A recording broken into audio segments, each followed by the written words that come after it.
Live once again. I know I would, be reacting to the rest of that King Paimon video, but right now my brain cells are in the mood to say no to that. So anyway, I'm going to be finishing making this necklace, and I guess we'll just go from there. Oh, Battle Fox. Armed and ready. And no, we will not be chopping up the heads of a dimwit talking about King of Paimon, and who has an IQ of a dead plant. Hello, Ray.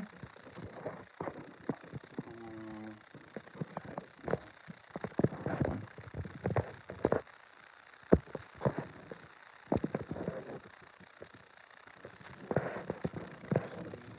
Yeah. Oh, the glow is too prissy looking. No.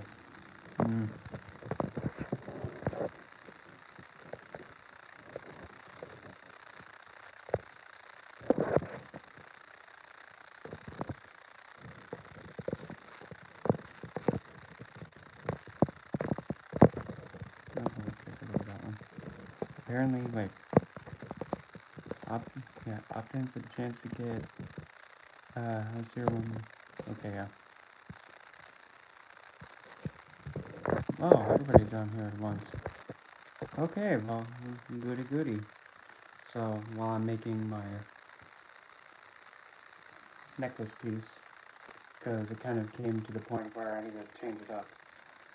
Once I'm finished, I'll do, like, I guess, card readings or something like that. But only until this is finished. Once this is done, then I'll look up the tarot decks. But until then, free Q&A. Let it go, whatever you want to ask me. It can be literally anything, even about,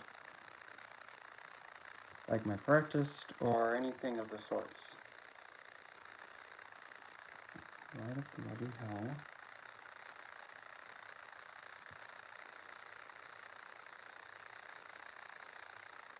Get in there.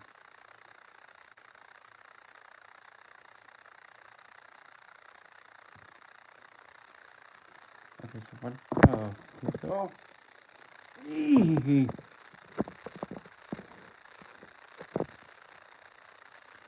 Would you trust the psychic to give you your birth time? I would probably say, not really, no. The best place to get it is from, like, your own.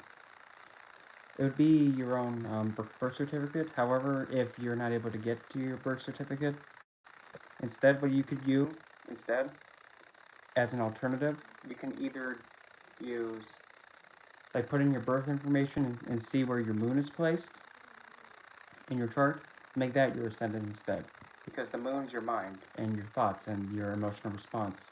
But mainly, it's the thoughts. That can be, that's actually one of the ascendants you use in Vedic astrology to be able to see from the person's mind how they're going to be reacting to things. And moon's also the one that activates the karmas for somebody's life, so that's one way. You can also go the route by just going by with 12 p.m. That one's just like bare basic minimum. Or if you want to be doing it the way that my mentor taught me, he said, when in doubt, just think of the first time that pops in your head, AM, PM, don't matter. Whatever time pops in your head, like a random time, like 11:41 p.m., just random. Then that's the one you would go with, and go from there. Or there's this other technique that you have. You count how many planets are in Aries, Taurus, Gemini, Cancer, Leo, Virgo. You count how many planets are in those signs, and then with the other one you count Libra, Scorpio, Sagittarius, Capricorn, Aquarius, Pisces. Both of them should have at least 6 signs altogether. And if you have more of the first set, then you'll be pretty much having the ascendant of Leo. You can use that as the ascendant instead. If it's the other side that has the most, then you use Cancer instead. That's another technique you can use. But that one is It's actually, I believe it was tokened by, what was his name? Sanjay Rap, I think? I might be wrong though, but I mean, that's another one. And of course, will come the old yellers again, but I'm not in the mood to give a damn to waste energy on it. But I mean, that's another way you can use as the ascendant gears. Let's see what I'm gonna put in here. Let's put.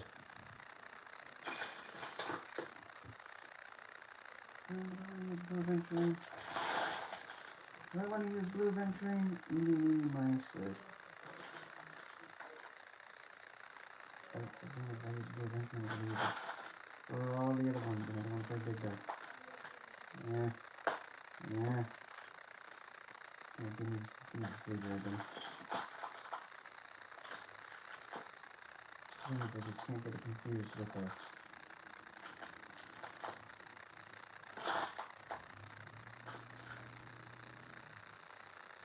Can't get it confused with this devil, my dude.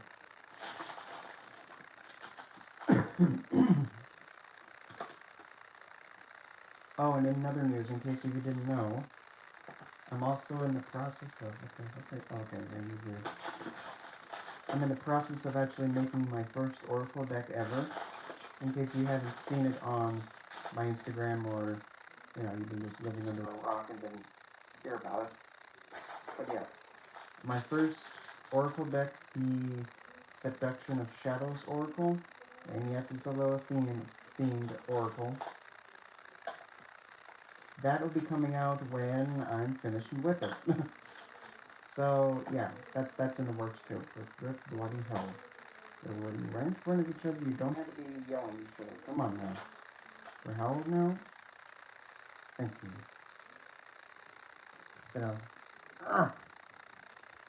I don't know if you heard me because people were yelling in the background. That's what's. Yeah. What? Hi, Ray.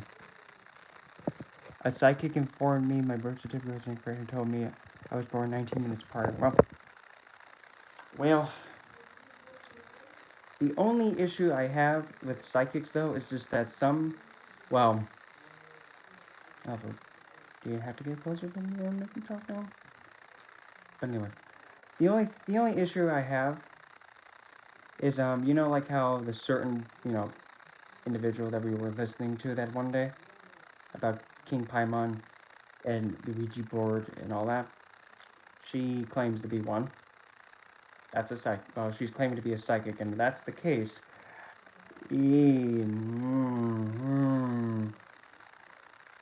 It's not that I'm doubting. I'm not doubting. It's just that they're just trusting.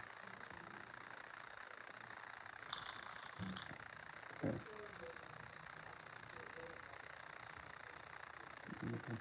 Yeah, that'll work. Yeah, that'll work. You can do that and not screaming me out. That's none of my business. So yeah, and the thing is, now,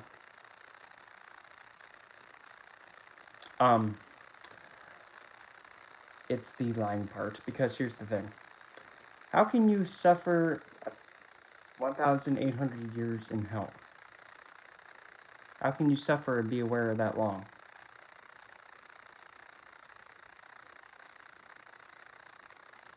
I mean, don't get me wrong. I mean, I'm not a legitimate, like, overkill, woozy woo, special, like, authoritative individual about this subject regarding, like, interaction with demons and whatnot. But I don't think that would happen. And I don't think how do I put this? I don't think I'm trying to find a nice and gentle way of putting this, but I guess I can't find a nice gentle way of putting it. Why the heck would a divine being want to waste petty time on somebody that is a bit lost and trying to just say something to get a woozy woo attention? Not that I'm saying and validating the experience is just that when you're in the astral realm, unless if you're really an adept at it, and you can control your thoughts, your dreams, like second nature, unless if you're really that in control of yourself, which is really difficult. I find it really difficult to be able to just go poof, book, and to even have the dedication and focus with it.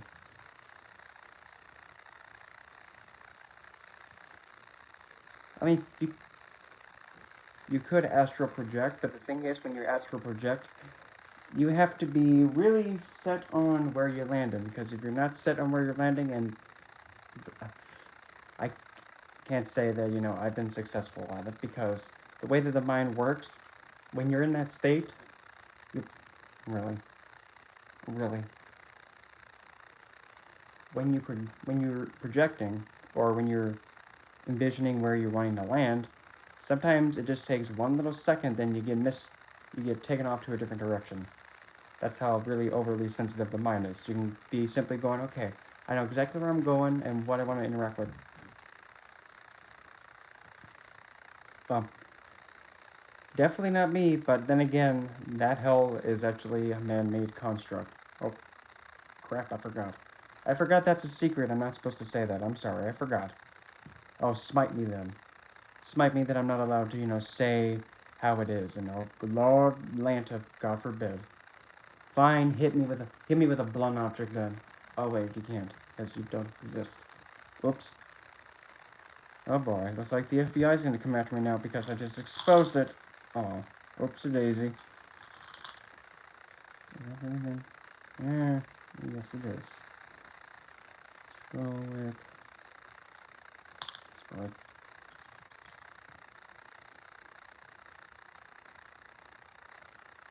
The hardest part of making pieces like this is finding the hole to stick it with. Mm-hmm. Yep.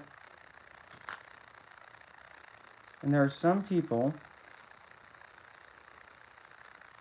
like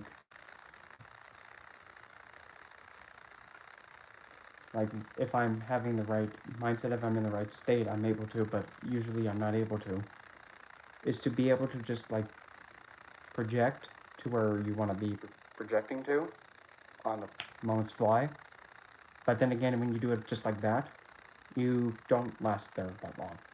Because as soon as you go out, if your focus isn't strong enough, you come back. Not saying it's not possible, it's just a pain in the tush at times. I don't like that one. Get this out of here. Give me that one. That one's darker. Much darker. And another thing too, I hate, for as long as I've been practicing occult and studying it, I have never heard of something called an astral exorcist. I've never heard of it, to be honest. And being an astral exorcist, well, the big thing is like, well, are you trying to say you're able to exorcise a being from space where you're not even anywhere close to it? But if you're not anywhere close to the space, yeah, exactly. If you're not anywhere close to the space, how can you get in tune if like there's if the entity is actually there, or they're putting on a woozy woo show? Not saying again, not saying I'm doubting it, but it's just like that's something to keep in consideration. Like, how do we know? I don't know. I just work here. That's all I know. Where are you? Okay. Kind of. Yep, that's kind of. Yep, that's kind of.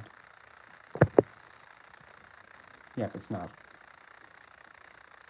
And even like, that's like the past few live streams that I've. What are you? Okay, are you? Okay, so anything that is that size is in the kind. Okay, I got it now. To be completely honest, it's not really that difficult to do an exorcism. Regardless of what the entity is, it don't really kind of really doesn't matter. Because ultimately, the point of an exorcism is essentially you're telling an entity or a being to piss it and get at the core. That's really what you're doing with an exorcism. Angelic, stereotypical, demonic, don't matter. If you need something to go and piss it, it's an exorcism. If you have it passed on that's not really wanting to go to rest, that's an exorcism telling him, hey, go away, go to sleep, snooze it. It's an exorcism.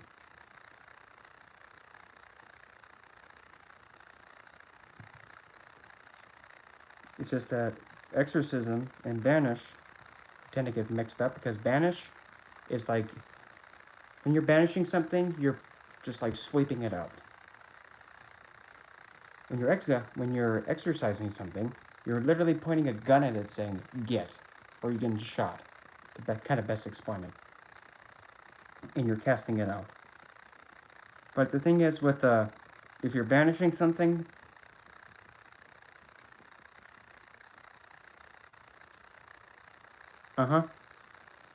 yes, though, the thing is, and actually this is a really good example. The incident regarding the Warrens, which come to find out, their work was kind of BS related. Here's a thought to consider. A real good thought to consider. We all know the doll supposedly in the movie. That's all like, or like the case supposedly. How it's locked in a box, and if somebody messes with it, it retaliates and table flips on them. Okay, woohoo.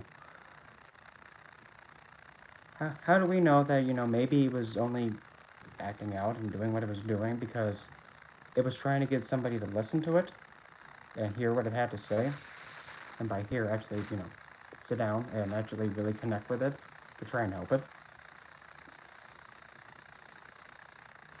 I mean, just saying. If you're trying to get somebody's attention and have them listen to you, and nobody's listening to you, it would make sense for you to table flip and be like, dude, I'm trying to talk to you, and need help here, and they're not listening.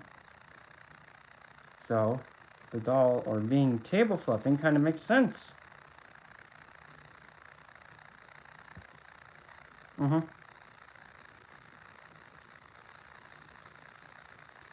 But I mean, it really shouldn't take like a genius to figure out, oh, this entity is in this doll and it's table flipping. Oh, it must be a demon. No. As far as we know, it might be an angelic maybe that's stuck to it. We don't know. And how ironic would that be if, like, you have Brother Doofus and Brother Dimwit. Wait, can't tell. There we go.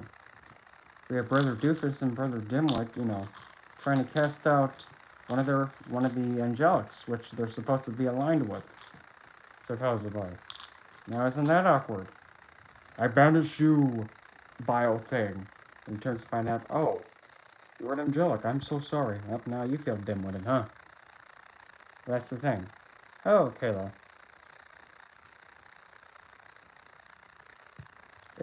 That's why the first things first, you should always have whatever the being is identify itself. And be upfront with it and no BS about it. But if it turns out to pull a shenanigan and like be a trickster spirit lying to you, you have to make it known that, okay, if you're not who you say you are, you're going to wish you were honest the first time because you ain't going to like it. Sometimes you got to be a little bit mean to it, sometimes. But after when you get that, I'm going to break my tongue trying to say this word. Once you get your rapport, or your reputation that, oh, no nonsense, okay, I'll be on my best behavior, at least from the spiritual side. If you have that reputation to not be messed with, well, they will not be like that to you. But if you're not serious and if you blindly trust willy-nilly, uh-oh, that's a potential risk.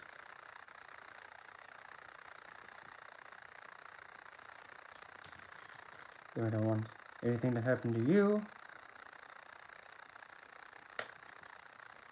And again, we don't want anything to happen to anybody. I wouldn't say anybody.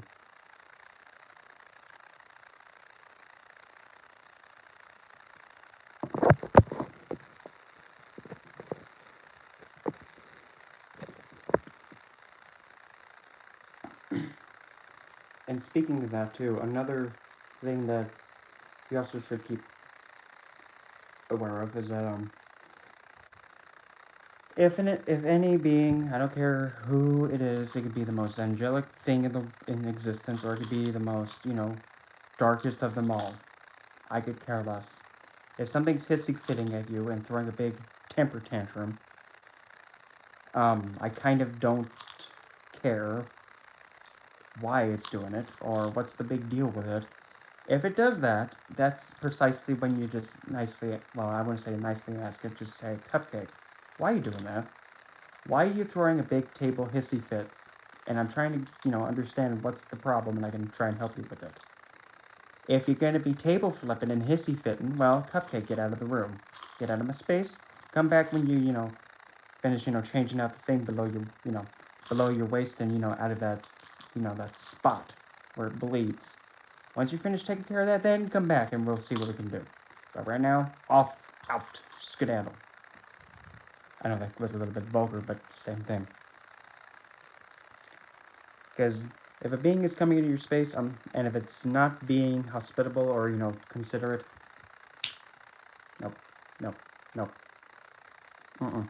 It doesn't deserve to be listened to until it, learns how to, respectfully enter somebody's space and not feel like, oh, I'm in a pissy fit mood. Oh, I'm going to break this place now. Especially if you invite it into your space. But however now, if you invite an entity into your space and if you're rude to it by your own accord, yeah, whoopsie doopsie doo. You can't get mad at the entity for, retaliating against you because whoopsie daisy.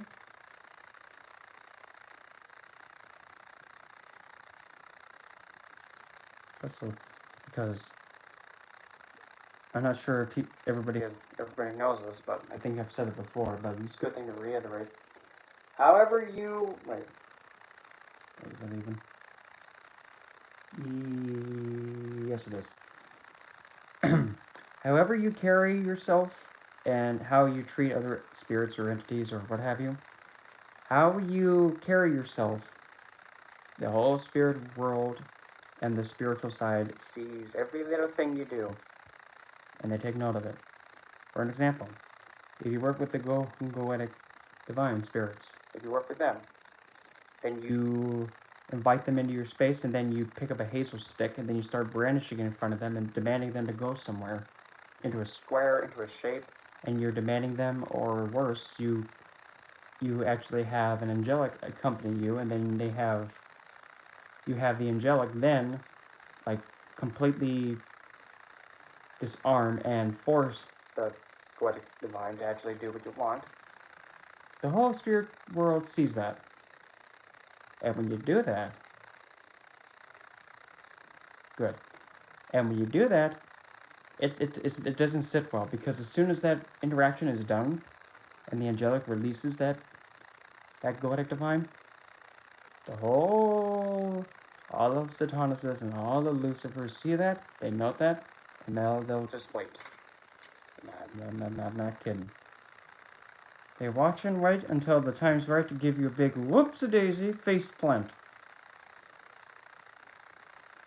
And they can be ruthless about it, so take that warning seriously.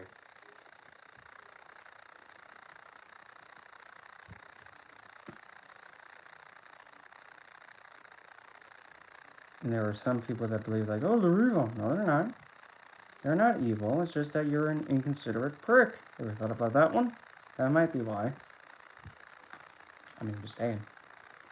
If you had somebody invite you to your space and all of a sudden they pointed a gun to you, say, go stand in this shape, or had like an individual that you did not really like that much and were kind of having an animosity with, and they ambush you and they tie you up and now they're forcing you to do something against your will, I think, I would be kind of a little bit pissed and agitated too. Yeah, so don't do it. And before somebody comes and chimes in saying, because this is something that, there have been a few people supposedly saying that I'm doing this, but I don't think they understand what they're accusing me of. Here, on my wine glass. Let me just get this on here right quick, right down the middle. Okay, there we go. So, gatekeeping. Okay, gatekeeping. Well, let's keep it simple. When you're gatekeeping something, you're restricting something from being able to be experienced or taught as is intended.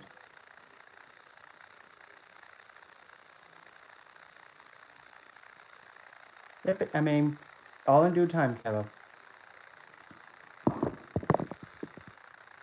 hmm and according to the Vedas and like Hindi belief system, the demons are people, human beings. So awkward, awkward.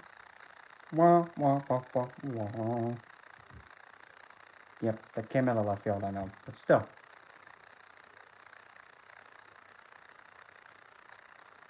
Well, for me, to be honest, if I'm if I'm actually going or inviting one of them to my space, and if I actually detect or pick up that they're around, unlike me being shy, I actually get like, how do I best equate this? Like imagine you are, like imagine your biggest idol just walked in the door. Like the thing that makes you like the individual that you idolize so much that you would fangirl over. Yeah, that's kind of how I respond, but not in the way that's like overkill, but just like an over ecstatic excitement and taking strong initiative to make them comfortable. That's how I respond. Because I mean, as I'm looking at it, it's just like, well, if you have this being taking time out of their existence to, come to you and interact with you, I mean, that's good enough to be ecstatic that they even chose to. So make the most of it and appreciate it. And if you're, and especially same goes to if you're going towards an entity that is usually not really is usually spoken ill about. Like, hold on, get this in there. Like, like Marquis Andres. Now, here's the thing.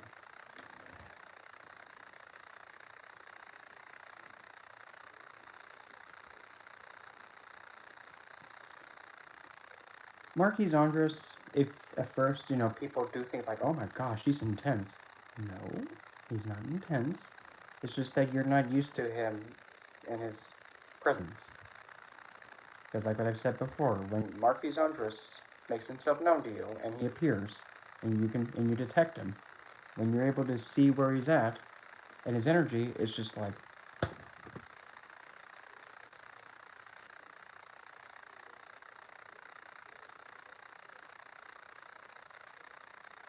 exactly like this.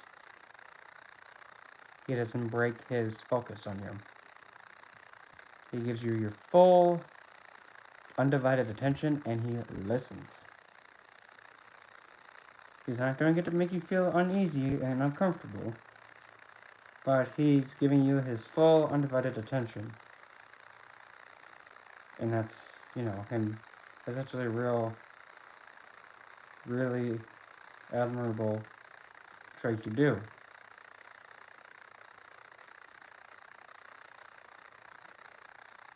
Because in order to actually do what he does, you need to have razor focus and on point focus and not get distracted by anything.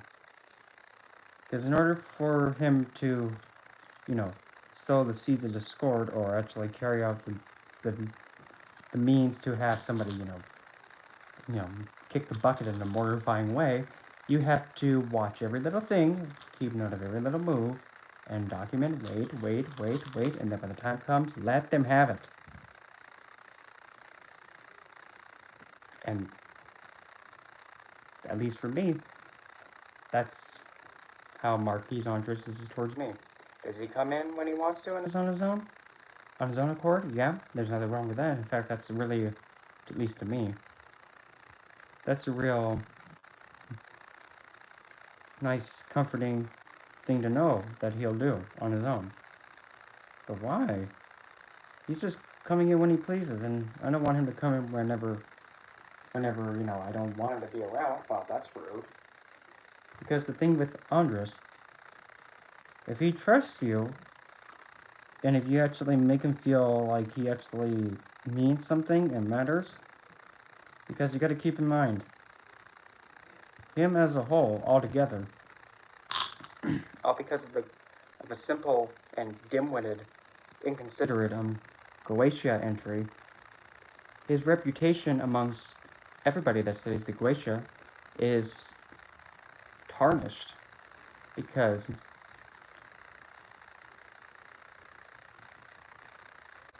ah I can understand with her. But with Andres, his reputation is tarnished and is actually seen as the most quote unquote most destructive, the most cruel, and the one that is the most violent and the most destructive. Well, that is just so minimal percent is true. Just that alone makes people not even want to even go anywhere near him. So because of that, he's actually seen as one that's outcasted and not really accepted. Just because of how one dimwit wrote his entry, which is not right and not fair to him. Because why does he have to be seen as one that's outcasted? All because of what some twat had said. Because I'm somebody who's a big one on this. All spirits, regardless of what their affiliation is and what cause they're for, whomever they are, what kind they are, I could give no rat's tushy about it. I don't care. I don't care. Every divine spirit entity being, regardless of whom it is, don't care who again, all of them do have the right to be heard by you once. Or have the right to, be given a chance for you to listen and interact with them.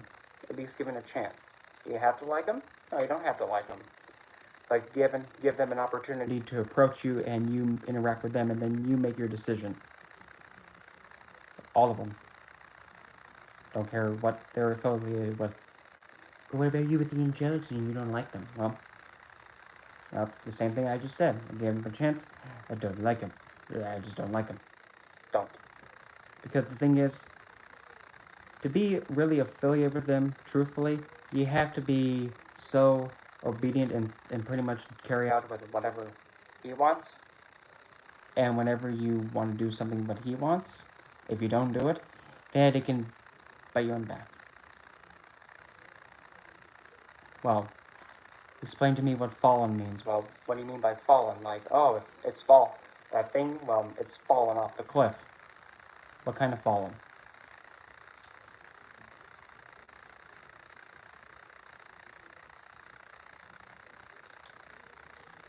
Well, now the thing is, if we're going to be going to fallen angels, depends. Now, here's the thing.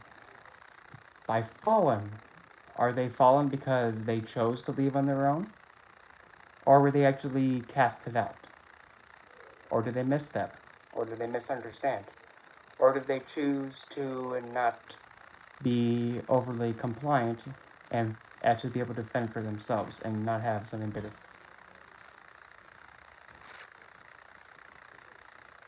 Because for me, the way I look at it, it's like, ultimately, the fallen, those that are deemed like fallen angels, the ones that are, like supposedly exiled, to be quite honest, most of them were actually divine before some old geezer considered them angelic, and then put them in and then had them be fallen, quote unquote. And the thing is, when you have a divine being of a different culture being angelicized and then deemed fallen, no, no, because now it's kind of like saying that all divine beings that were known in the old belief systems in the old world many moons ago before Abrahamic influence was put into place. And now it's just like they're taking older divine beings, angelicizing them, making them angelic, and then excommunicating them on the fly, which does not really make sense. Because if they were divine prior to them being angelicized, they're still divine beings. Same thing with those of the Goetia, the Goetic divines, like Andromilius. He's from the Mayan, I believe. I might be wrong with that. I might be wrong. Let me double check my book. I believe he's Mayan, but again. And even the goddess Kali is seen as a queen of hell. But the problem, though, Kali was never excommunicated into hell because she's a goddess figure. But she's in the book, the Danzamia Nimakora, which is kind of a bit of a slap in the face to her. Let me see her. Andromilius. Let me see. Hi, Andros. I am. And also, Marquis Aman. That's Amun Ra. You know, the sun, like actually like a form of the sun god Ra from Egyptian mythology. Amun? Oops, that's not gonna be boding well. With the, you know, the Abrahamics taking one of the core divine beings from Egyptian mythology, angelicizing him, and then flinging him back down and excommunicating him and demonizing him. I don't know about that one. But anyway. Andromelech. Okay, here we go. Okay, were once the sun god. Okay, Andromelech and his sister, or even some would even say mother, Anamelech, were once the sun and moon gods of the twin cities. Okay.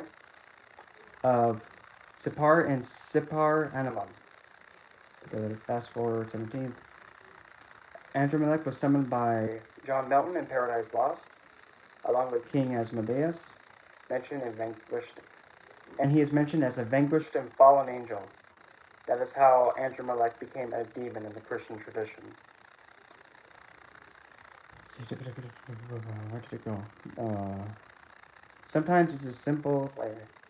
Yeah, became a demon in the Christian tradition. One moment you're a sun god with all the human sacrifices you could ever want. Well, the thing is, the sun god and the human and getting human sacrifices. Primarily, that was done in like the Aztec belief system long years ago, long while ago. Then the next you're all but forgotten, and next you're a demon forever. Demonologists continue to add to Andromelech's legacy. Colin research pointed out to holding the position of president of the demon senate and counselor of hell. Again, Andromelech and his sister, or even possibly even mother, were divines of the luminaries, the sun and the moon. They had that position and they had that title. And then some old geezer He-Who-Font decided to make them into a fiend. And, you know, demonize them. That's not nice. That's kind of rude. Why even go towards one of these divine beings and then declare that they are a monstrosity, excommunicate them, and label them as a I guess there's your confirmation that, you know, I guess what I'm saying is right, because I don't know if you saw what happened with the light there. That just happened. I guess, you know, that means pay attention. They don't like being, you know, made into fiends when they have the, you know, their title as a divine in the first place. And I think there's even another one. King Baal. Yep, there it is again. Another fleck.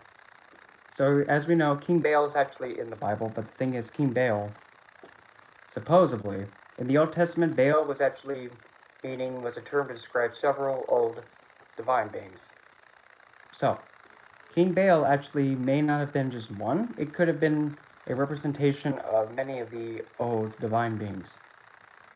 So when you demonize King Baal, you're pretty much degrading and you're demonizing many more than just one. Same thing with Estrodoth and Astrate.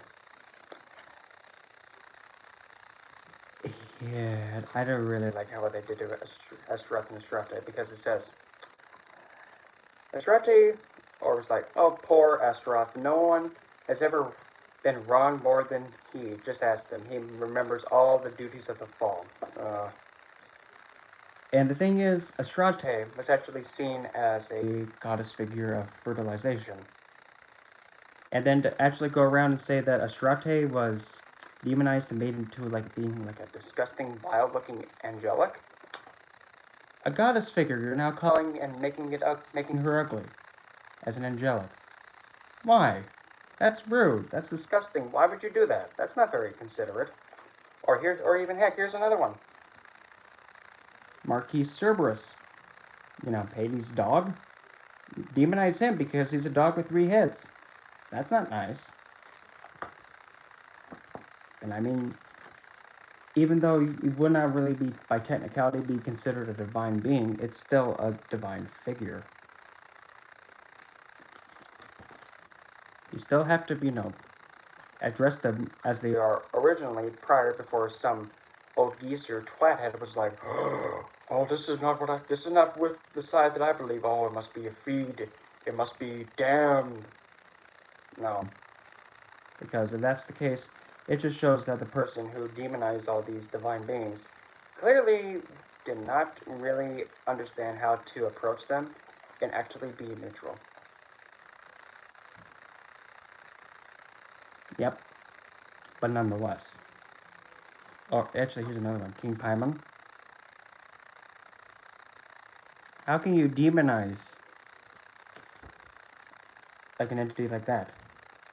And one of the biggest things, like this is actually something I'm really strict with, like really point blank strict with.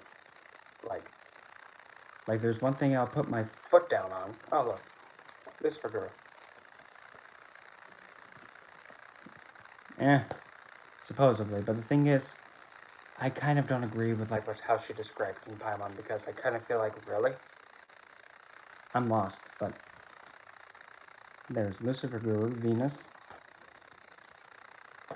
The thing is, if you have not really sincerely interacted with any being that's supposedly of Satanas Lucifer's, or any being for that matter, if you have not really interacted with them at all, don't say a word. Yeah. And before, before the questions asked was with me, like, well, how do you know the angels or like that? Well,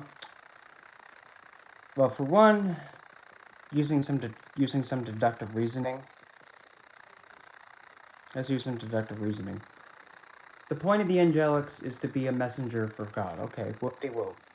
And they're aligned strictly with him, and they carry out his order. Okay, we got that established. So when you have an angelic come towards, like if I'm going to interact with an angelic, and if it's saying that I need to be doing this and I need to be on their side and whatever, but in order for me to be on their side, I have to give up my close connection with Hell, the Norse goddess Hell. If I have to do that, no. I'd rather shoot myself in both feet and in the head than do that. I can't do that.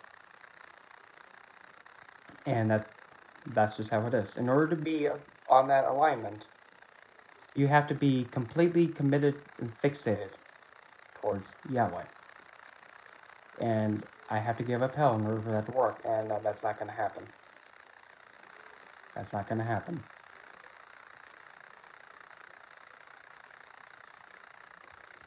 And even too, because I mean, long before I even met Hell, I actually did invest alongside the darker entities, as supposedly they're deemed darker, but really it's just like, I don't care what they're deemed as, because I'm more concerned about just the interaction. Approaching Satanas and those aligned with him, I mean, I hate to say this, but they're a bit more hospitable and way more accepting than the angelic. I have to say, they're way more accepting, based on my experience. Because they understand how it is to be degraded and outcasted and pretty much deemed a fiend unjustly. by some force that's claiming to be the most omnipotent, which I could kind of disagree. Because if being is so omnipotent and loving, how come it hasn't made its own steps to atone for its, actions?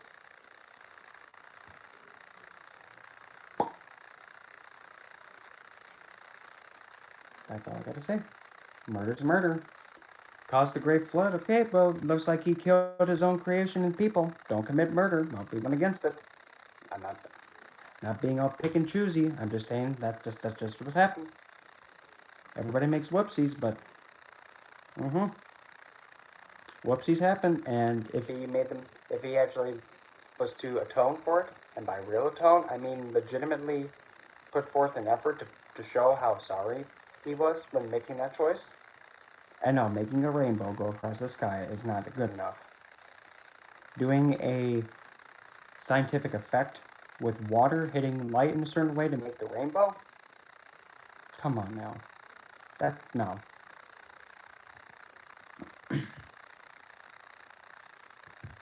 And again, if one is saying one has done more sin than the other, well, I hate to say it, but the thing to keep in mind, remember, who was the one that actually mandated law be violated by Adam?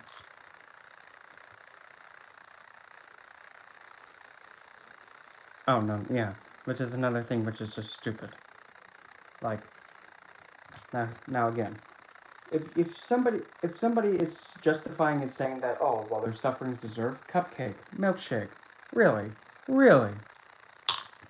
you're advocating the viewpoint that, oh, their suffering is well deserved, they deserve to go through this torment or whatever, really easy there, cupcake, because what it sounds like is saying that, oh well, I made some mistakes too, but I'm actually saved by the holy wet water in the the sacred holy land place, that I'm absolved of it. Not really, because you're just as bad as them. But the thing is, the way that I look at it, it's like, if you're a human being, you're still infected with it, supposedly.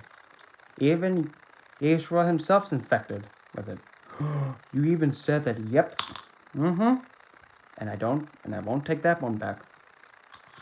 How could you say that? Well, it's true, because now you're trying to go into something like, oh, I don't know. Um, let's see here. What's that called? Genetics. And the idea of, like, if one is the host of an affliction, the one that's being carried gets afflicted with it too. I mean, I'm just saying, you can't really fight against genetics. It's something really difficult to combat. Because the thing is, if a mother's carrying a virus and she's carrying a child, the child gets born, well, the virus is in the bloodstream. The infant's infected with it, so they carry it too. That's the sin virus.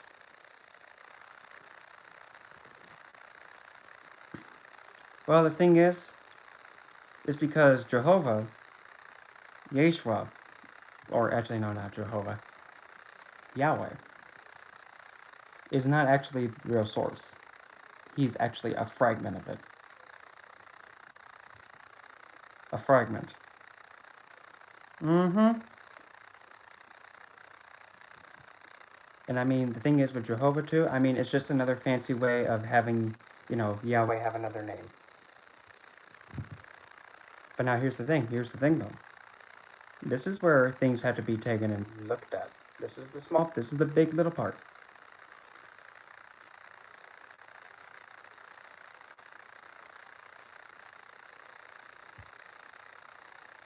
Well, I can't speak for all the other spirits, but for Lilith, I mean, well, coming from a logical point, why would you think that, oh, this thing wants me to submit and mistreat me?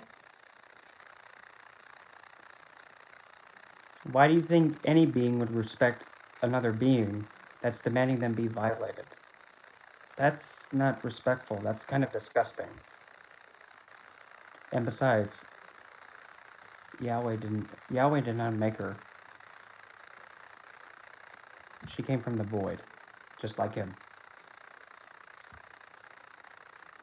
Mm-hmm. They won't tell you that one.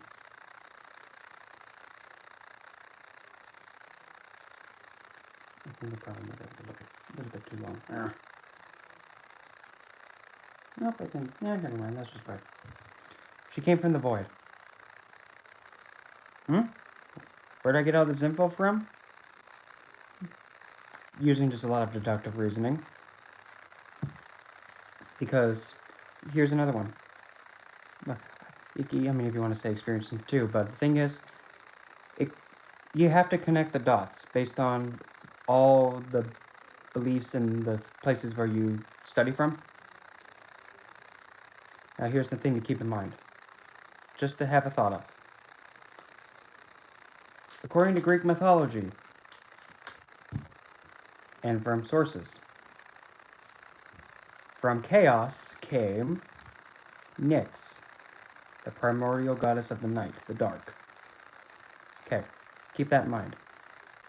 From the void, from chaos, which is the void, came the darkness, Nyx.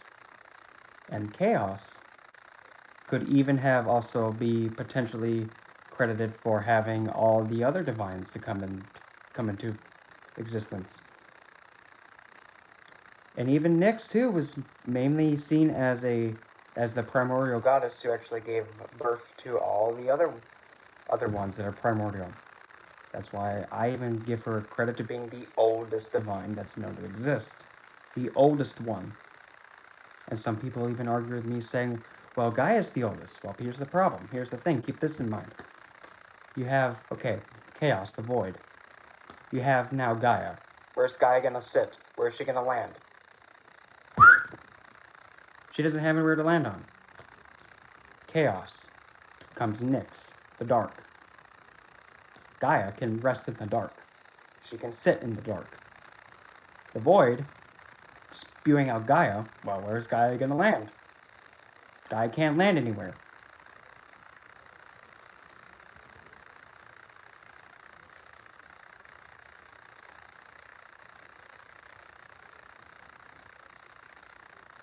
Just a thought to keep in mind. Am I correct? Probably not. May not be, but that's something you had to remember.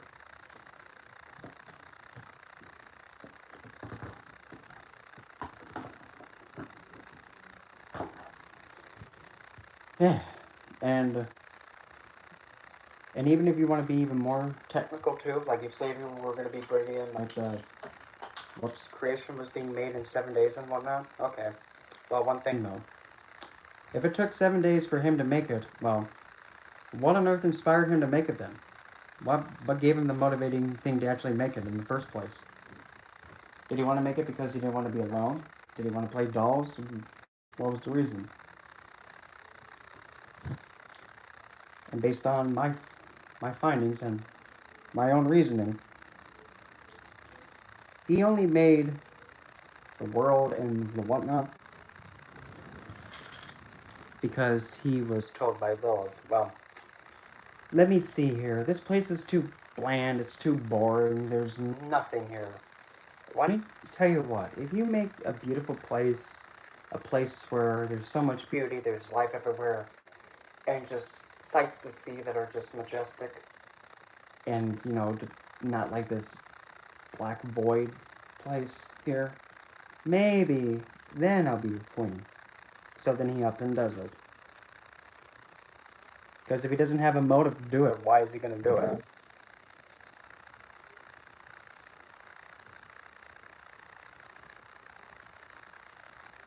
And then as soon as he's finished, he glances back to her, saying, I did it, Lilith. Oh, you did? Let me see. In disbelief. And while she's looking at what he made, she's not looking at it to admire it. No. She's instead looking at it with the idea of like, okay, where am I going to go to get away from this sad, obnoxious being?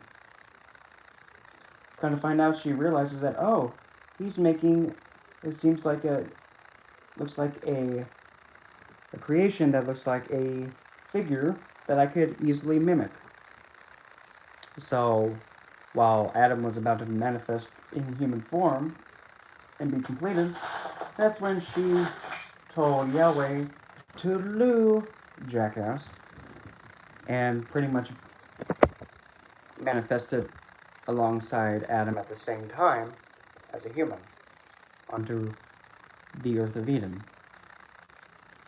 And with that out of the way, now she was completely away from Yahweh trying to get woozy and lucky with her. Because he would not stop bothering her, like, please, pretty lady, be my queen. No. Please. No. And he just wouldn't stop, so that's what she had to do to get away from him. And that kind of turned a little bit ugly when he thought he'd be able to get revenge on her by trying to think, because since she's a human, and I made humans, that means she'll submit.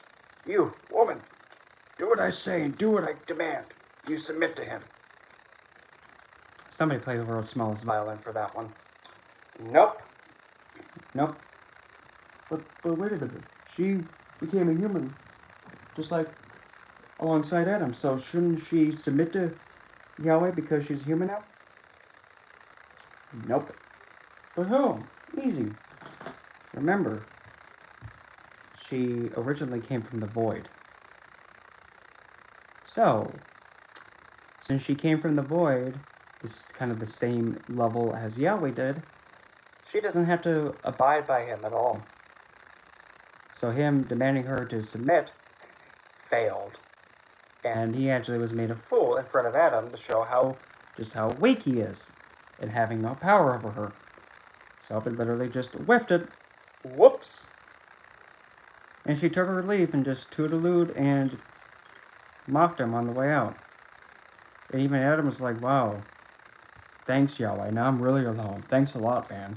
So yeah, that did not bode well for him. Whoops-a-daisy. It happens.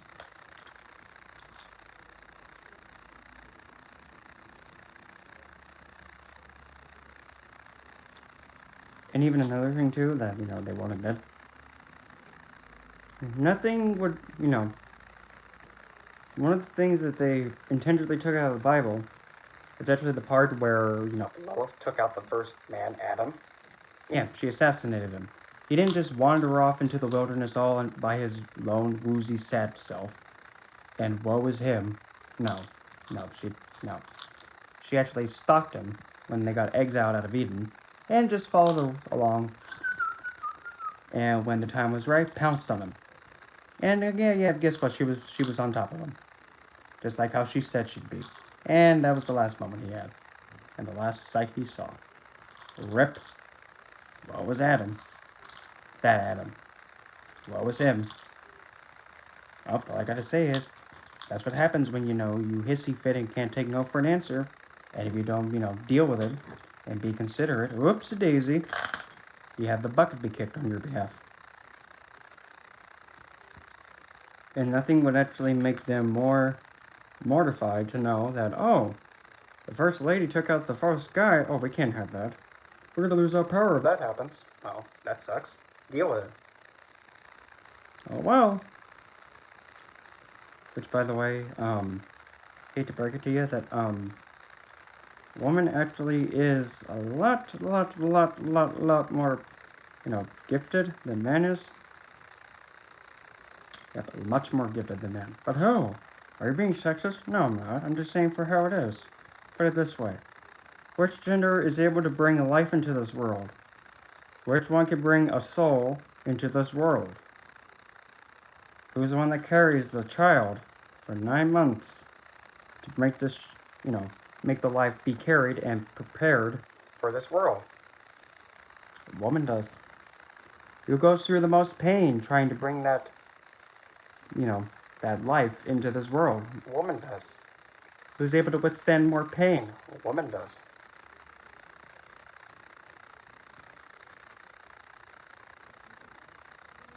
Which, I mean, that there alone enough is like, good enough for me. Treat them as diamonds. Keep it simple. Nope, treat them as diamonds. No fans, butts, or tushies about it. If they don't like it, well, boo-hoo. Deal with it. But it's their fault, It's because of them. They're the reason why we all have our downfall. Oh, there we go again, blaming women for the mistakes. Whoop-de-woo-woo. But hey, you can't blame her. Because, I mean, the last time I checked, she was just reading a book. Or here's a good one. I mean, the last I checked, the first woman was clearly saying, like, look, dude, I'm not going to submit and be disrespected. If you think that's how I'm going to be, wow, you're stupid.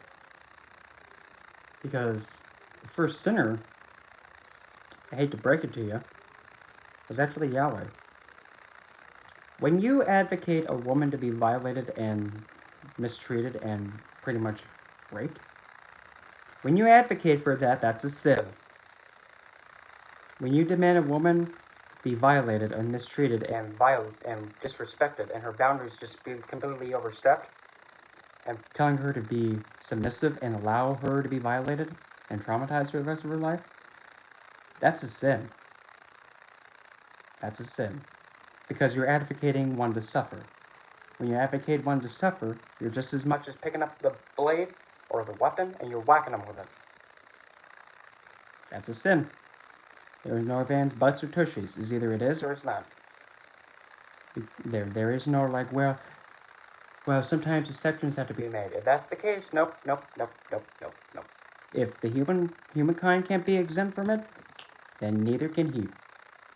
Doesn't matter what divine says. Yep, thanks for bringing that up, Fox. That's the thing. He also lied. Well, the thing is, though, mankind did actually get, like, on the physical body, did get a date of expiration, which, by technicality, I guess he was equivocating. But at the moment, not really. He didn't give the full truth, which, by technicality, isn't being truthful. But then again, can't really nail that one, but still.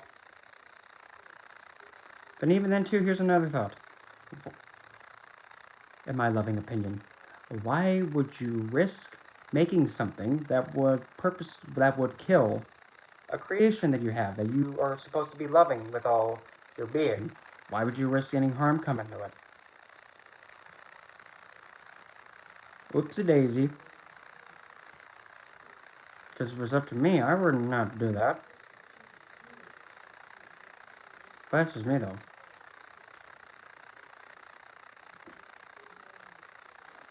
To each their own, but still. If you're gonna risk it for the biscuit, for your creation, and hope to Lord Lanta that, they don't put something in their mouth that's toxic, why would you even risk it? Why would you even make something like that be anywhere near them? If you want to be extra point blank, that's kind of being like a little bit negligent and setting them up for failure. Because now, here's another, just another thought, just to get the brain tinkering. What if, Yahweh never told them about the tree? What if he never told them and said, like, okay, enjoy your time here? What if they never even knew about it? Awkward. Minor detail. Just a thought. What if they didn't even know that the tree would do that? Dum dum dum.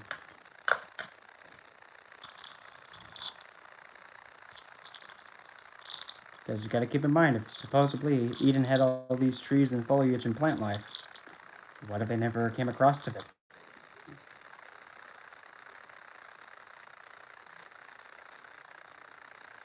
Hello, Michael.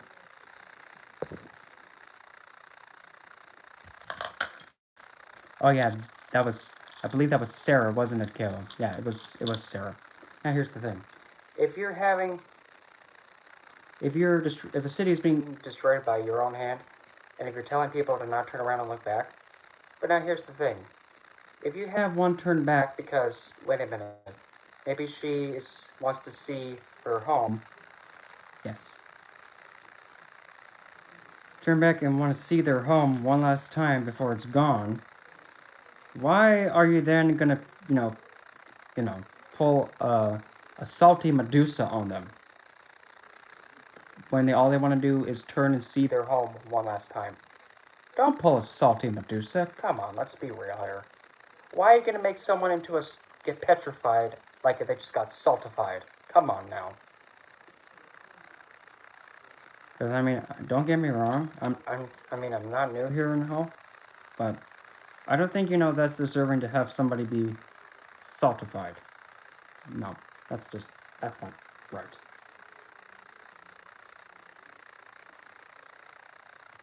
Okay, let's see. 3, 4, 5, 6. 1, 2, 4, 5, 6.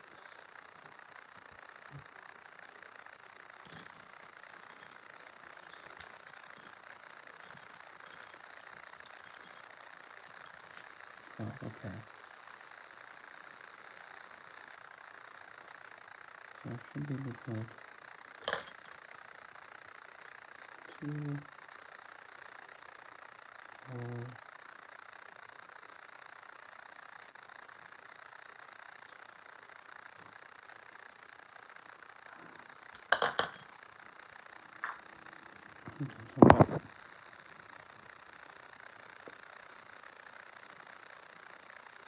Oh, wow.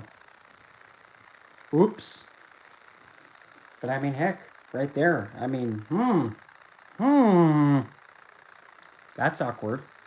That awkward moment when that happens, like, oh, shoot. In that case, hold on. Let me give a call to Judge. Let me give a call to Judge Judy real quick. All rise, Judge Judy. Okay, you pigeon men. What's with the wings? Sit down. Nope, nope, sit down. But Your Honor, I said sit down, you freaking chicken. Sit. Why did you murder him? Well, I didn't murder him. You killed somebody. But it was in the Lord. No, it wasn't. Baloney.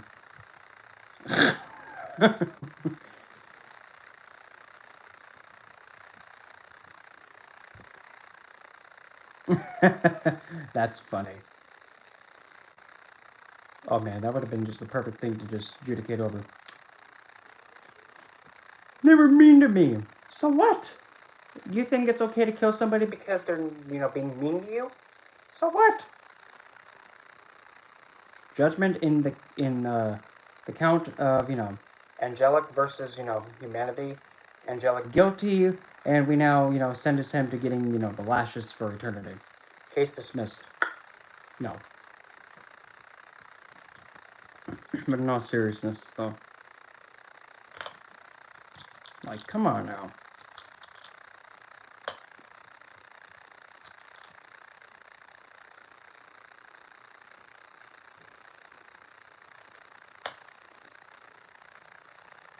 I mean, to be honest, I would be so. I would have been more than happy. I would be more than happy to, you know, reign over that case because I would not be nice. I'd just be like, okay, so tell me again why you, kicked his bucket for him or have him kick it. Tell me why again. Oh, he was mean to you. Okay. What you thought was that? All because he was mean? Really? Well, listen here. Human beings go through a lot of mean things. Oh. Let me have it, then, Foxy. Uh-huh, I knew it. Uh-huh. I knew it. I knew it. Uh-huh. I knew it all along. Freaking flaming twathead. Knew it. Uh-huh, look what I find. Oh, and historically proven. Oh, awkward. Looks like the king of oopsie doops has been duped.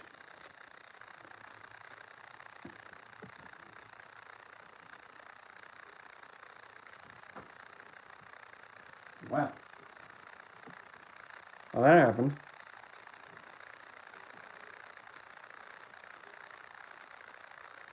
What I do with this place would be great to break, probably.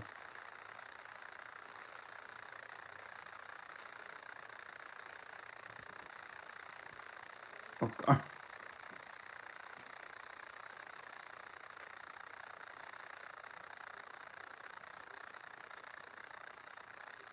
Oh, wow. Wow, I'm gonna use this to my advantage. I'm gonna use this to my advantage because of that now, Foxy. I'm gonna use it to my advantage. And the Bible says it's wrong for that. Well, did you happen to know the guy who actually wrote the King James version? King James himself? He was a flamer like me. What? Mm-hmm. Where's your proof? Look at your history and learn your history.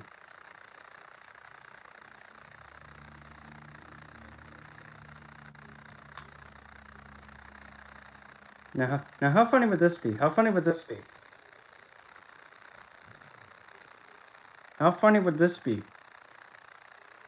How funny would this be? Oh man, this is just so bad.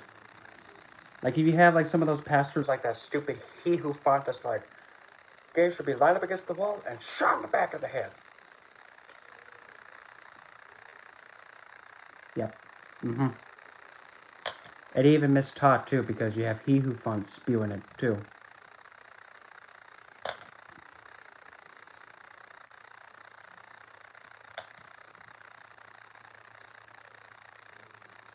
You have a bunch of Notice Me gurus trying to make their own translation and meaning out of it. Which just with it, nope.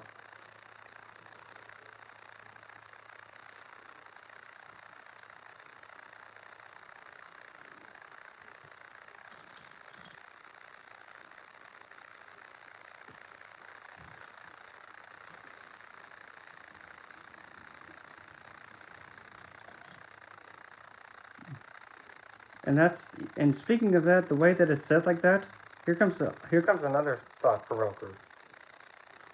When it says like when man shall not lie with man. Well, here's the thing: how can they get the same word man mistranslated in the same sentence? Awkward. Just whiff it, whiff it. Oopsie daisy.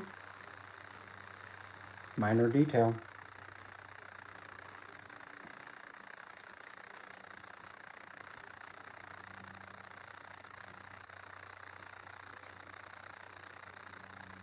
Up.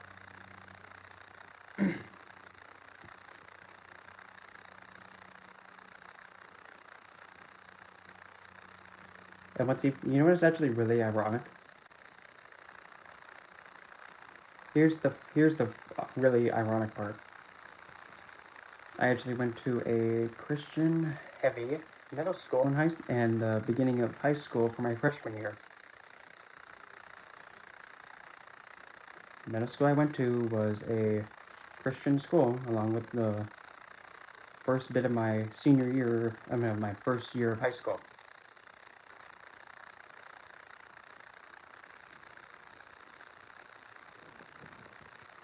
Yeah, now isn't that sounding ironic? Wait a minute, what? You used to be...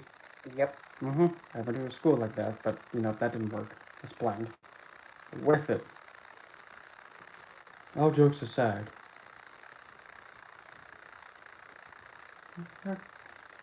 Oh, there we go. Thank you, brownies.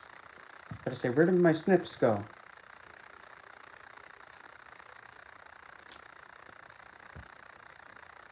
Ah. Okay. This new thing, let's see how this one will work. Anyway, so that way you can see. This is... I guess I'll hold it by the thing, whatever. This is Dolomite Jasper and Kyanite. Blue Kyanite. So we'll see how this goes.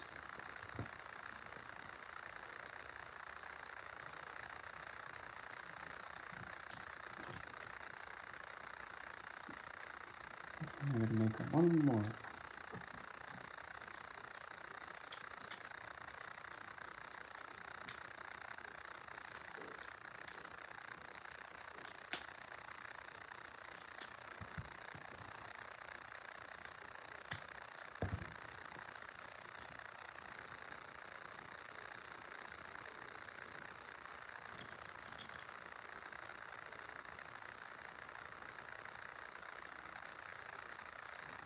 And actually, speaking of sacred books too, I mean, this is just from my perspective too, and this is just me. But when you have a book, or when you have any kind of like writing that actually makes like woman or anything along those lines, and pretty much degrades them and says, "Oh, it's man's property." If any book says that, I'm sorry, I can't align with it, and I cannot even consider it. I'm sorry. And until that part gets fixed and thrown out the window, I'm no. I can't really take it seriously because it doesn't know how to treat a woman. Sorry. Whiff it. Nope. Nope. Not in my life. I'm not accepting it. Not good enough. Well, it's her fault for tempting me. How'd she tempt you? The way she was dressed. How can she tempt you when, she didn't even know you existed and then you just groped her? Then she knew you existed. How can you tempt what, you can't even comprehend exists? Or even know it existed? Awkward. I'm just saying.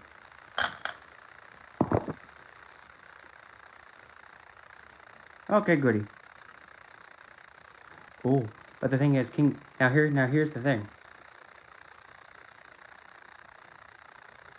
Oh, that's awkward.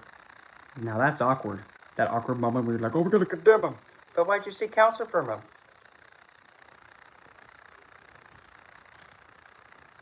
That's like saying, oh, I need your help with something. I need your advice on something. I need your suggestions and guidance on this.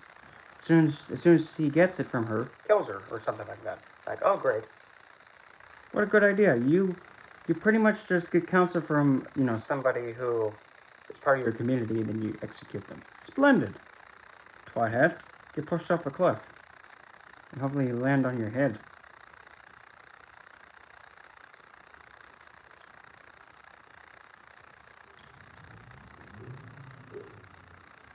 Easy, Cupcake. Don't go too fast. You might have your transmission explode.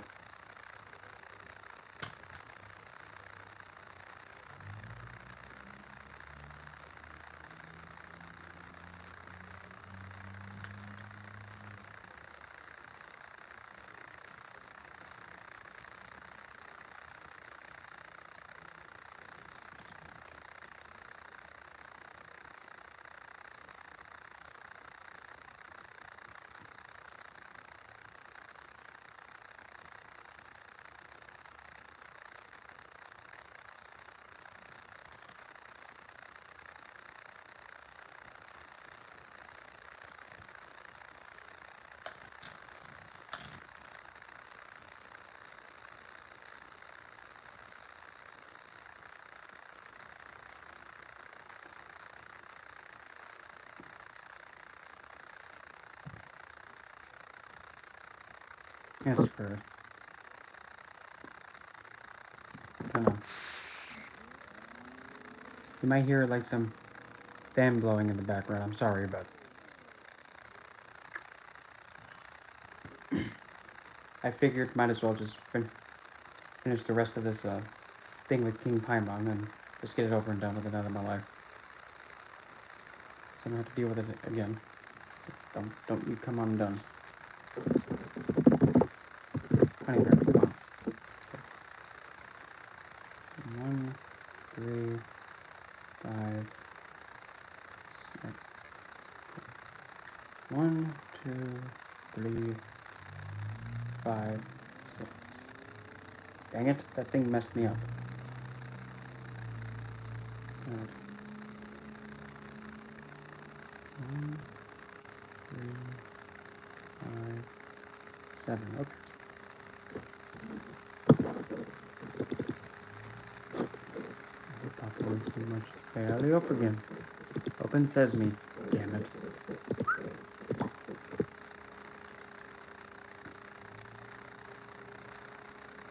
Which.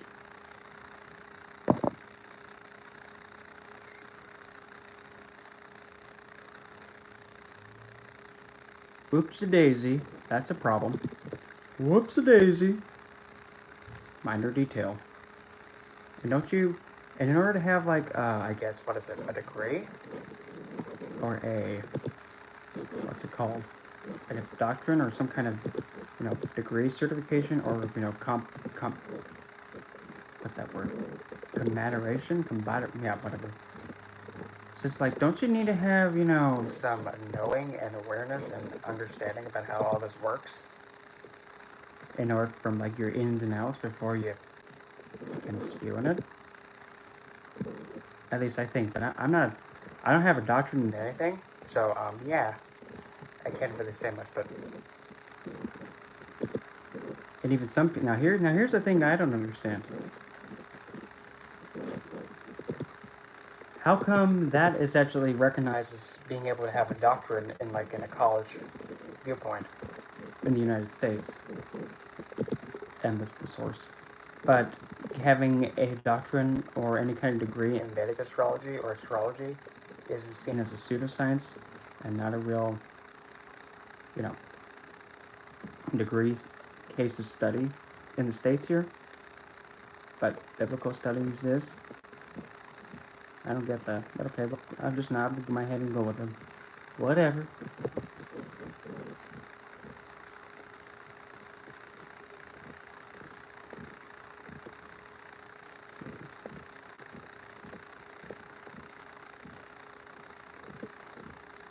Just looking for. Mm-hmm. Oh, here we go. Oh, we don't have that much left. Well, I guess by technicality you would consider it humanities instead. If you want to be technical.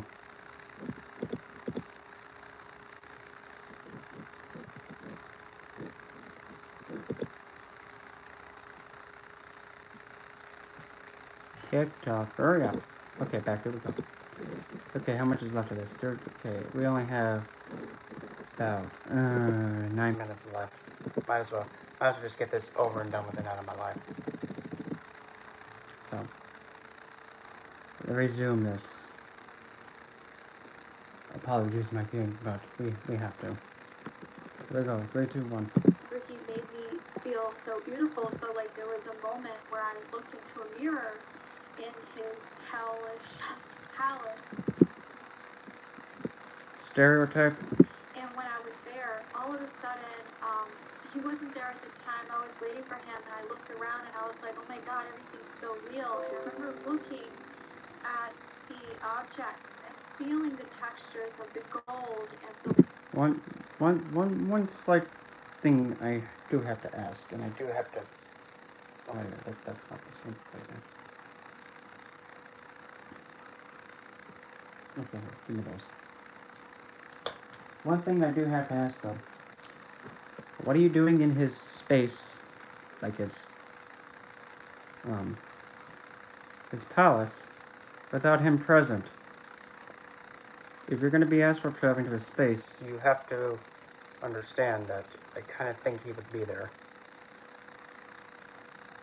I would think he would, because I don't think he would trust anybody to be in his space and with his things willy-nilly. That's just me, though. Yeah, it is weird, too. Anyway, resume. Linen of everything. It was beautiful. Jewels, gold everywhere. Unbelievably real. I don't know how else to give it justice. It really was unbelievable. It was incredible. Sure. But that's how powerful his illusions are. And that's what I'm attracted to, or what I miss, is the illusion. Okay, I don't miss him. I don't miss his treatment or his energy at...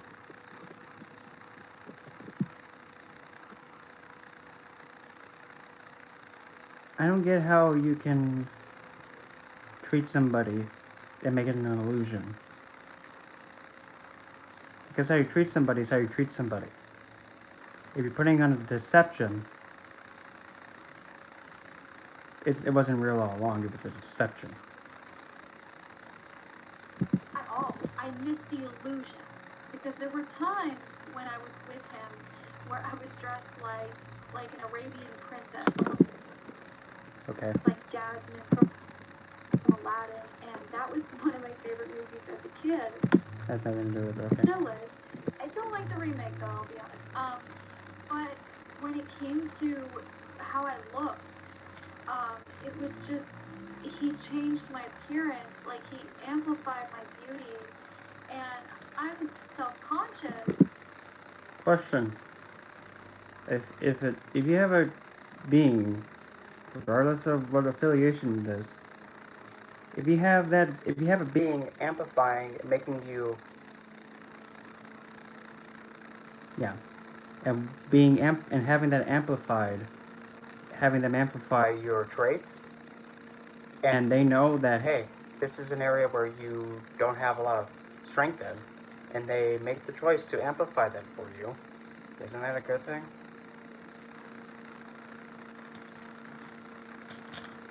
I mean, I'm just saying.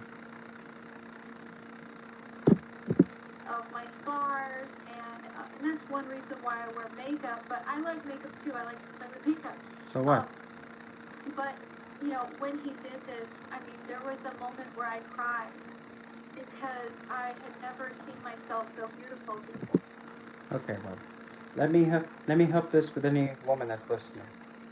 I'm going to tell you this very simplistic thing, and it doesn't get any more simple than this.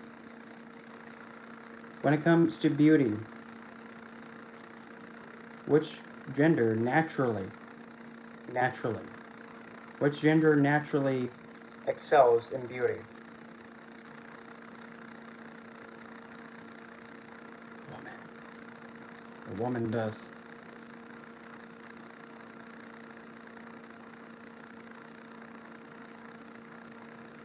So by default, if you're a woman, there you go. By default, woman is always beautiful. By default. And if anybody tries to counteract and push that back, easy cupcake. Yeah.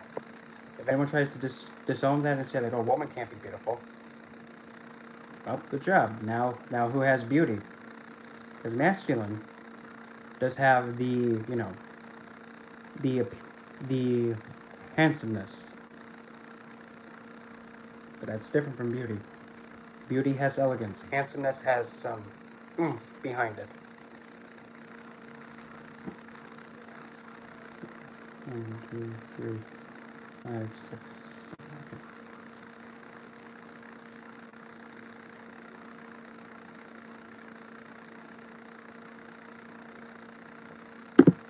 And it was a gift that I still feel is something that I can treasure. I admit that. That was something that helped me with self-love in a weird. So why are you degrading a gift from a goetic divine, giving you a tool that helps you with a challenge you have?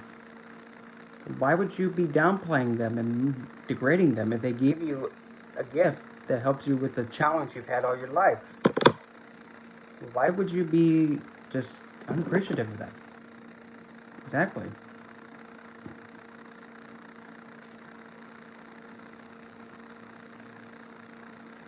Okay, 2.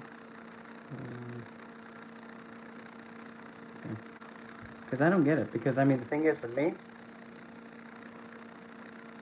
just because I'm not aligned with Satanis and Lucifer, they still invested in me to where I'm at right now. And I wouldn't be where I am right now without them.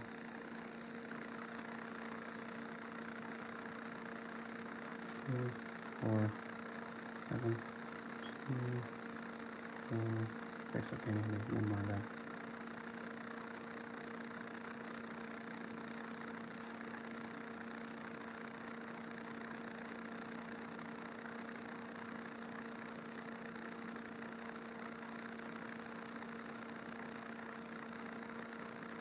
Because the thing is, if you don't appreciate what the divine being has given you, and if you're now turning on them, that's not good.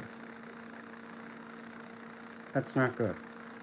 And besides, if that's the case, if King Paimon did appear for you and did give you this,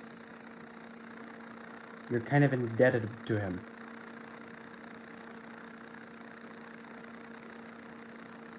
And if you weren't, and if the angelics that were supposed to be supposedly aligned with you, if they were now telling you this was a bad idea, but now this goetic divine being has given you a tool to help you get over this trauma, I would then actually be really revisiting the astral beings that you invest alongside, and just reconsider who you're aligned with.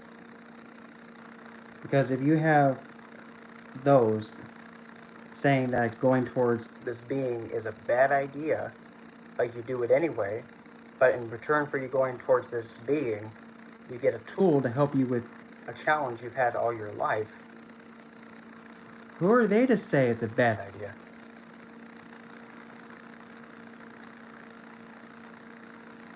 Mm-hmm. But now, at least with my conclusion, the way I look at him, if anything, if King Primal, wait a minute, I gotta double check to make sure I got this all balanced. If I whiffed it, oh bloody damn hell. Anyway.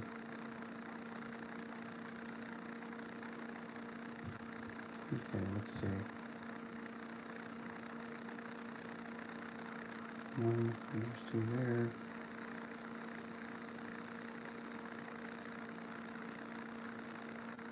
Okay. Good. Good. Good.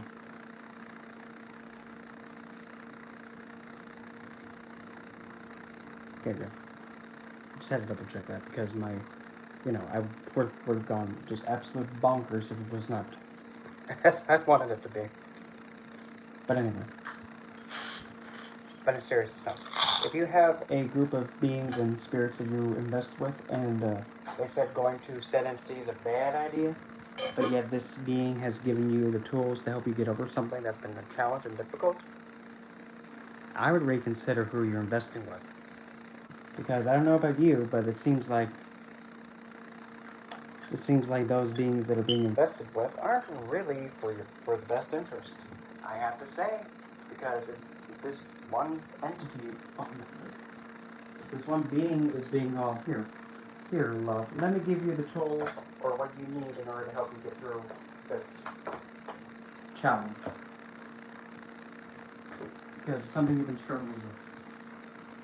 Let me give you the solution for it. If you have a being willingly to do that, and all of a sudden now it's just like, oh, I've finally been able to get through it and past it. Yay! So now why would you still be associating with the beings that were supposed to be aligned with you, but now they're just being completely worthless and useless? And saying going towards this being would have been a bad idea. And they even knew that it would be for your best interest if you did. Go towards this being, and for your best interest. I would reconsider who you're investing with. I'm not saying you should get rid of them. I would just reconsider.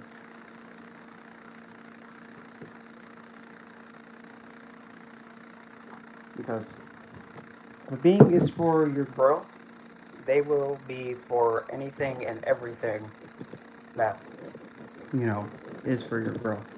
They won't be taking in their political BS game of like, oh, this is ally or this is an enemy or whatnot.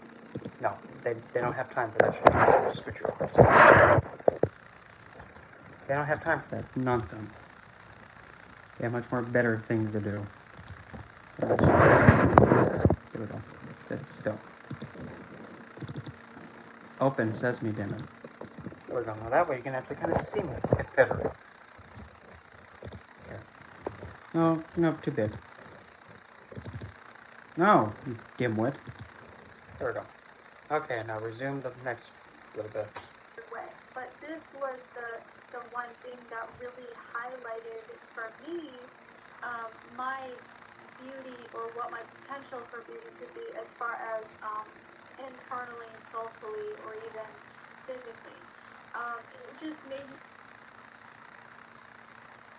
Mm-hmm. me feel so different. And I do feel that in a lot of ways from this experience, from the hells that he's given me, it made me this experience from the hells that The hells he's given you, don't you mean the gift he's given you?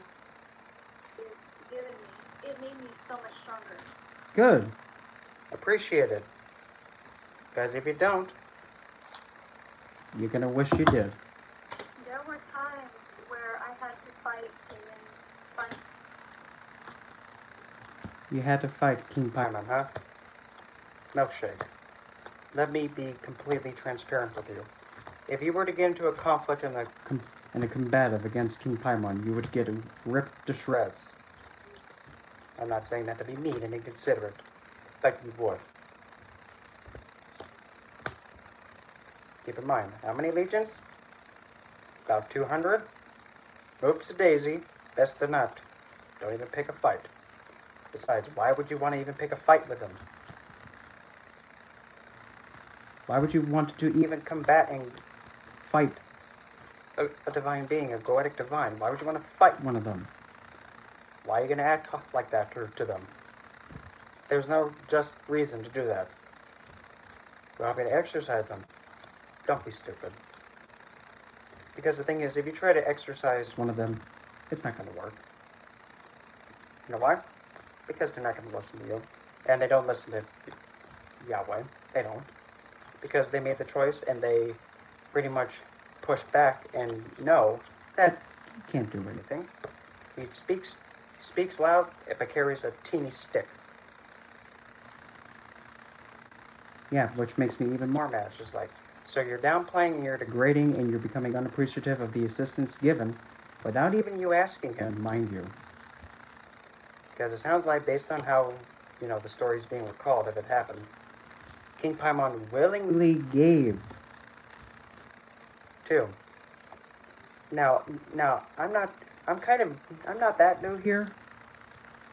But when you have a goetic divine willingly, by their own will, choose to give you something, that's big. That doesn't happen a lot. In fact, it's rare.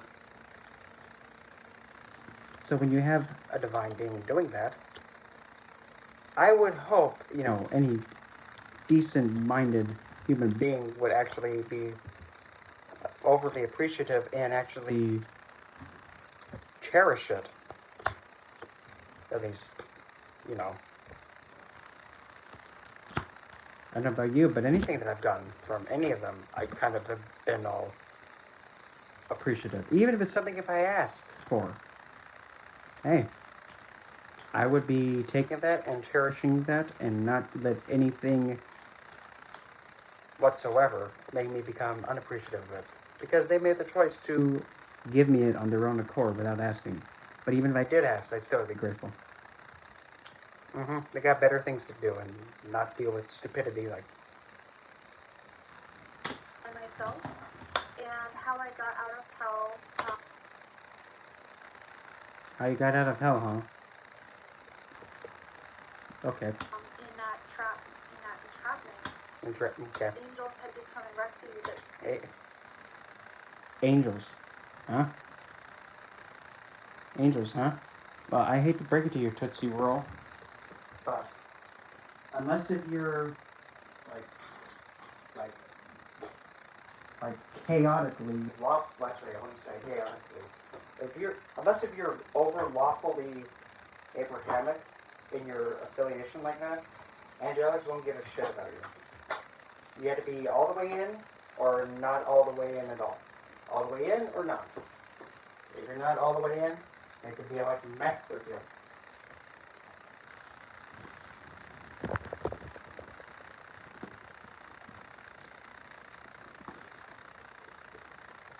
Same. Meh with it. I was in different levels of hell in that entrapment. Angels had to come and rescue me, but I was in different levels of hell.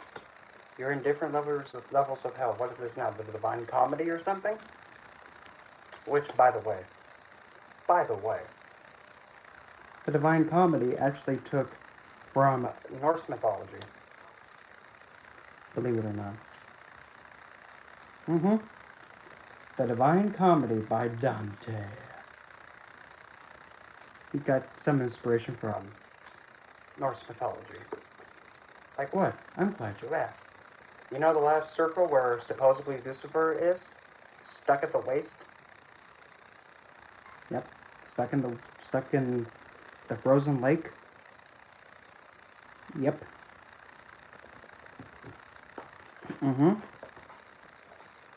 The frozen lake. I wonder what the frozen lake is. Niflheim. What's Hell's World? Helheim.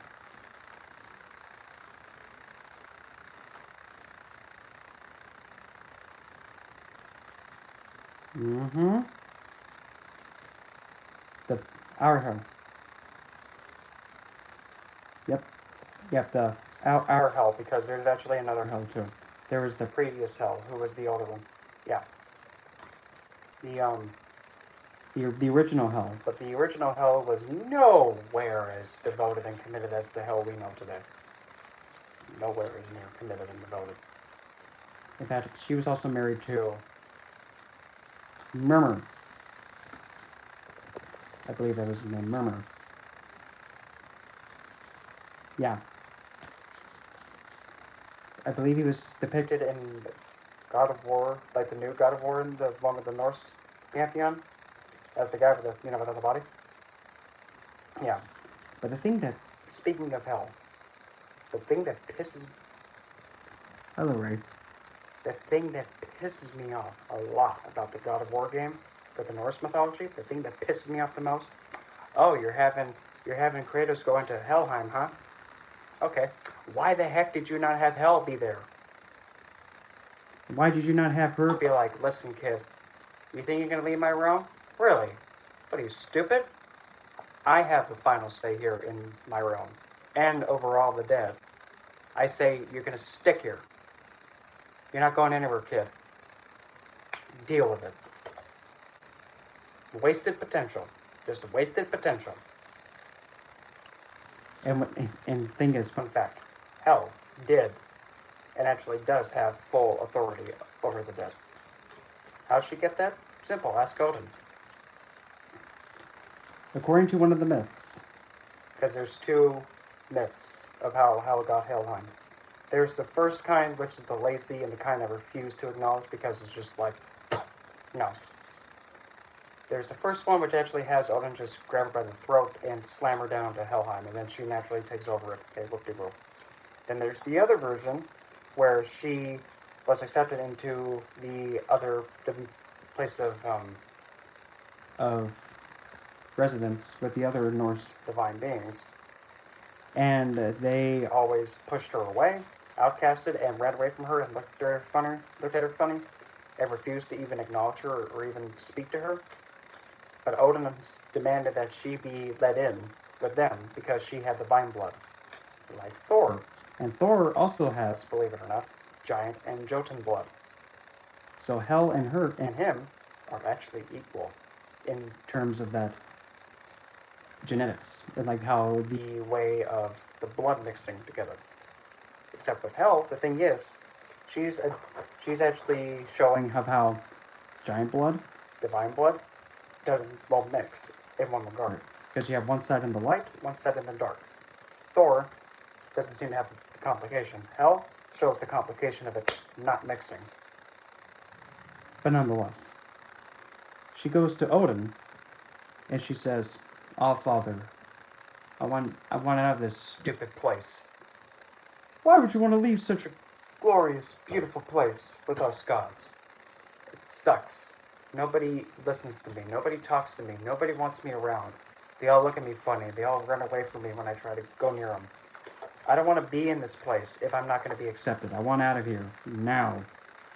So he pondered, and then the next day, he then gave her a choice. You can either stay here and deal with it, or you go down to Helheim and rule it, and have supreme authority over the dead. Before he could finish the sentence, actually giving out all the terms of Helheim, she said, "I'll take it." You know that's a big responsibility. I don't give a damn, old man. I'll take it. So, he granted her Helheim. And supreme authority over the dead. And as he gave her that right, she went down to Helheim and got to work. Pretty much revamped the whole place. Built banners, places for the dead to rest, places for the dead to eat, and made it like a giant soup kitchen. For everything that's dead. And she regularly is noted to be on the move. Constantly. Non-stop. Going to every single dead that she encounters. And attending to them if they need anything. She doesn't stop. And keep in mind, some depictions actually have her one side living and one side bone and decaying dead flesh. And that side is dead weight. And she's limping and dragging that dead side non-stop. And the thing that's funny She doesn't have to be. being this attending and so devoted to the dead. She doesn't have to do it. If she wanted to, having full authority of the dead, she could just do whatever she wanted, just lock them in a cage and be like, meh with them. But she doesn't. She instead makes the choice and takes the initiative to caretake to every single one that she gets, the best she can. And if she wanted to, keep in mind, Odin gave her the Full authority of the dead. Say like a warrior in, battle dies, and a Valkyrie wants to come and take that warrior to Valhalla. If Hel wanted to, all she'd have to do is appear and say, drop it, fairy. And they'd have to drop it. And then she would take him. But she doesn't do that. She does not abuse that power. Because she doesn't have time to do that.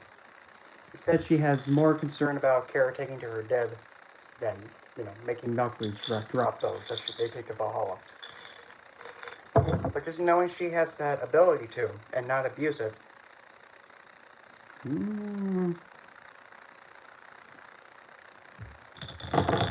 Just something to think about. But yes, Dante's Inferno. The Last Circle. Treachery. That's Niflheim. The frozen lake. The depiction actually has supposedly the construct Lucifer stuck at the waist in a frozen lake. If you've seen the pictures of it depicting him, there's a lake with the construct of him sitting like this. And the upper torso is coming out of a frozen lake. That's Niflheim.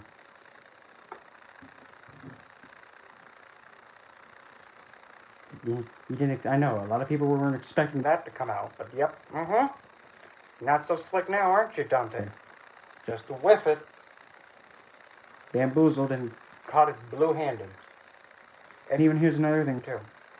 How can the great Greek philosophers and all those poets and those writers, how can they actually be wandering around the prior to the first circle or even the entrance of hell, purgatory? How come they get to wander around aimlessly like that? Or whatever it is, that bank of the whatever river. How come they're not, being judged like everybody else? Because, they didn't acknowledge, him. So how come they're in that spot? And not being put into the circles like everybody else? What makes them so special? Because they're intelligent? Okay, now you're being biased and, misjudging. But then again, I really don't like it when, some people make exclusions to some people and not abide by the rules by technicality and supposedly, but that's just me. But anyway, resume this headache.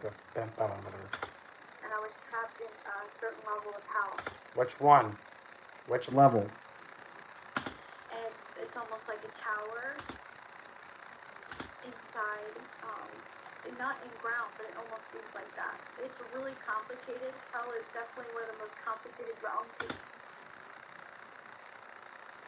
Okay, you're talking like Dante's Inferno. To ever go.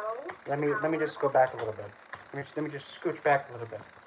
In that entrapment, angels had to come and rescue me, but I was in different levels of hell, and I was trapped in a certain level of hell.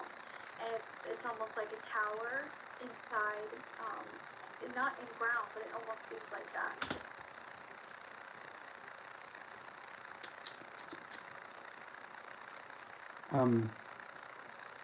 As far as I know of, there's only one circle that has a tower in it. There's only one.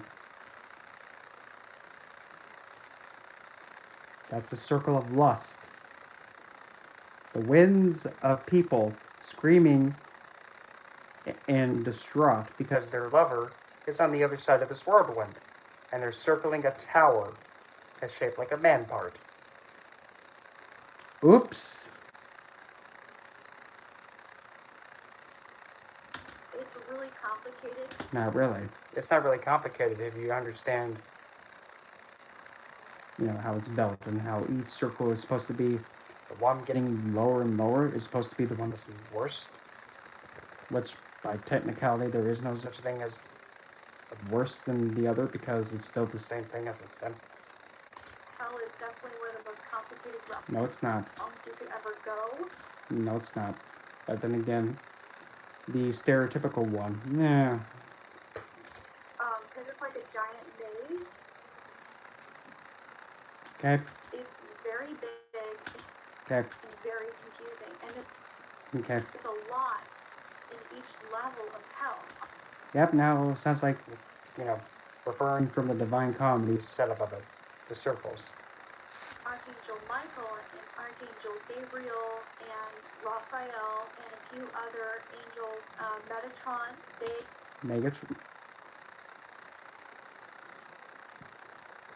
were able to rescue me.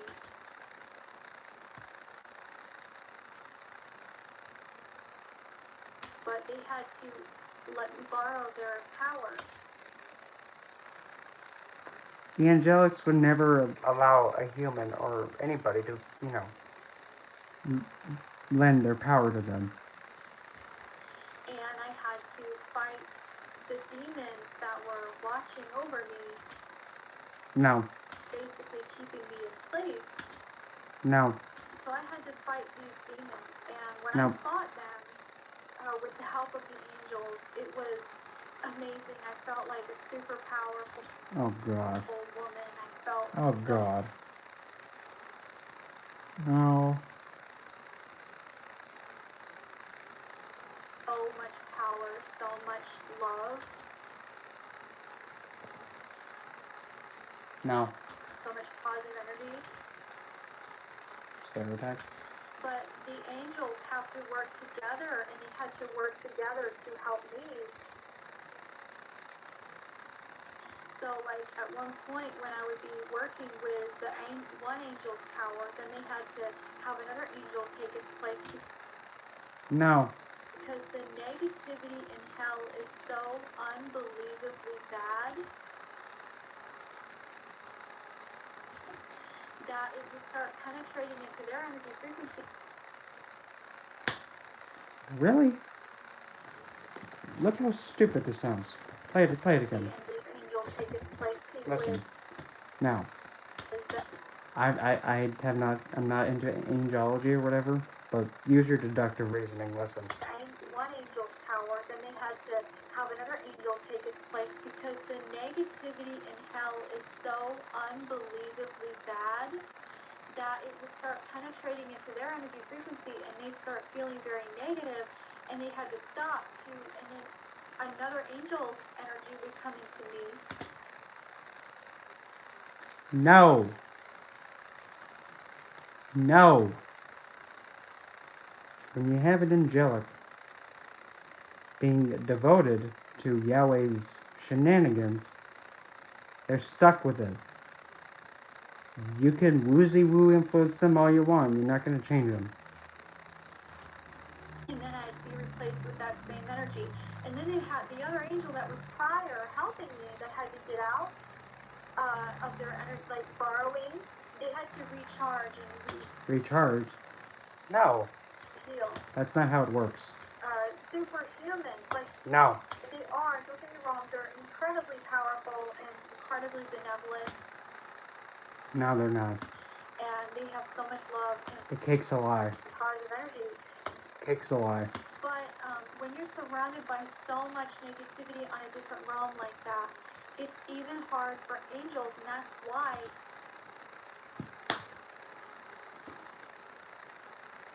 Listen, Cupcake. How do I put this in a nice way? You can decide if the energy affects you or not. You can make the choice to succumb or just not even be fazed by it. It's not that difficult. You just keep your focus.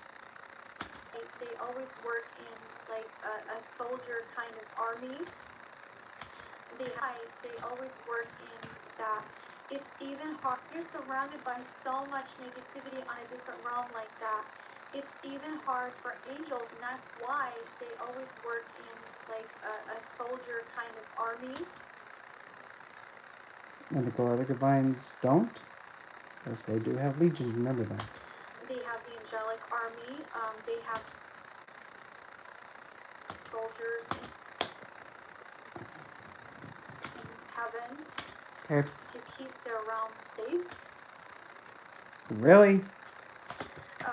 Like a soldier kind of army. They have the angelic army. They have soldiers in heaven to keep their realm safe. Milkshake. If supposedly heavens exist, do you think it needs to be protected? I don't think it does. I don't think it does have sentry units there. And to keep other benevolent beings there safe as well. No. That heaven only has the supposedly passed on that believed there and the angelics. That's it. As well as even us people.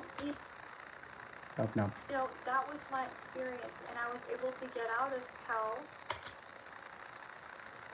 There's only been one individual that has. Supposedly Yeshua. That's it. Supposedly. And out of that experience, and even Archangel Michael had to basically break with a very special angelic sword. Break. Remember, Miguel is the most violent. And break the chain around my neck. Okay. And I didn't realize that that's what that necklace was it was a collar, it was a chain. And it was keeping me tied up, and it was continually draining me.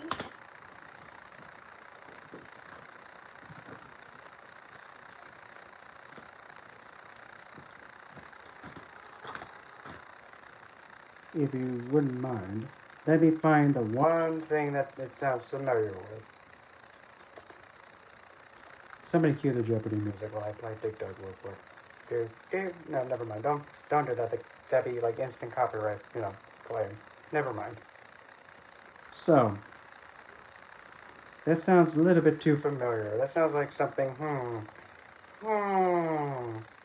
something's fishy. Oh, wait a minute. I know why. Because a Badushki Boof. Huh. I wonder. Oh, funny. It even looks like her. Funny. And whenever it was draining my energy, it would be given to Haman, wherever he was. And it was pretty bizarre. It was crazy. This is my testimony for my experience of what it was like meeting Haman. And the truth is, I still see him sometimes. He still comes to my home. He still tries to talk to me. There are times where he'll still try to get me to be back with him. No, I doubt that.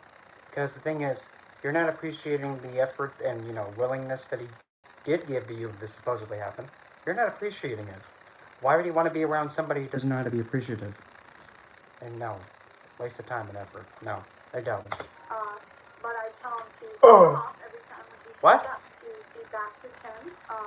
But I tell him to fuck off.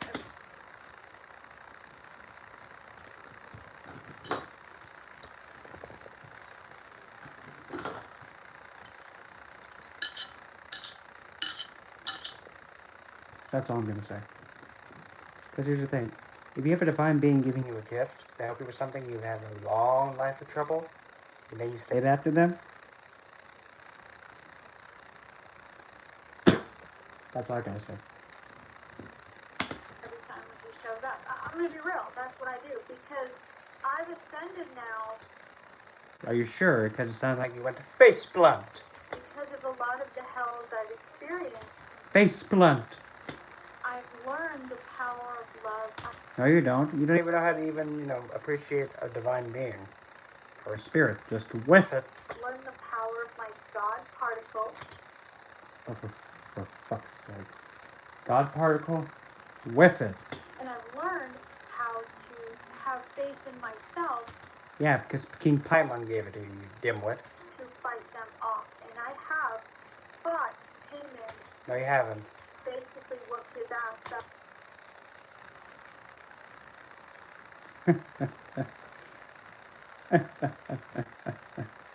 Stupid woman. Several times. And it takes me a lot to even say something like that. Because really, that's what goes against my nature to say, calling women stupid like that. It takes a lot for me to even be pushed to that extreme. Yeah, I'm not gonna lie, I'm kind of proud of that. Proud of that? Wow. I'm grateful, bitch. Oh, that slept. I'm sorry. Because it was difficult. No, it wasn't. It didn't happen, you stupid lying twathead. To overcome, and it was justice for. No, it wasn't justice because you don't even know how to appreciate. And it's not ego. It's understanding. It is ego, you twathead. That when you die. Yeah, when you kick the bucket. There's no one in control of you but you. Okay, for once. Yes, there you go. That's correct. One thing's correct. Okay? You don't have a God telling you what to do. That's not what happens in spirit. I can't confirm that. There are benevolent beings, there are many gods, but the only God you should ever worship or respect or love is you. No, you're not a god. Nobody's a god. Except the ones that are already bestowed that title. You're a fragment of the source energy, yes. But you're not a god. But you're an equal to them. There's a difference. You are the God particle, you are the... No! Stop with this. Oh, for fuck's sake. Stop with this. For bloody damn hell. Stop with this. Oh, God.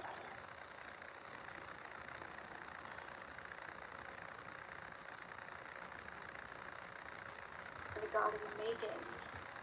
And this is what Jesus does describe. Nope. Keep him out of this. In the Bible. Nope. Or in the Lost Gospel of St. Thomas. What? Hold on.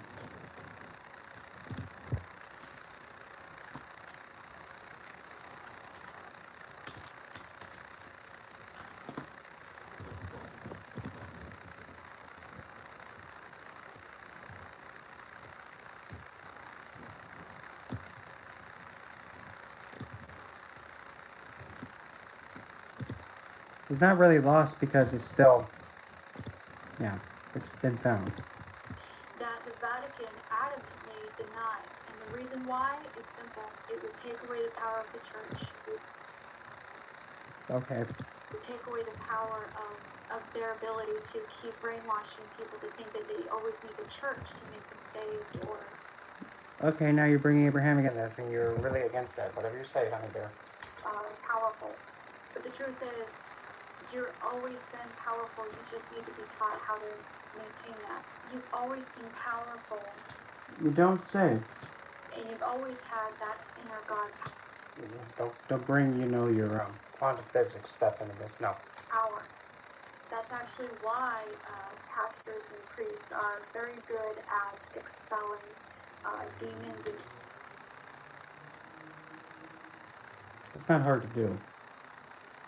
To exercise a being.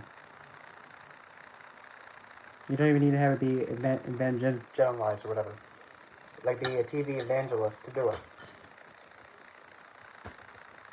Out. Devils is because of the God particle.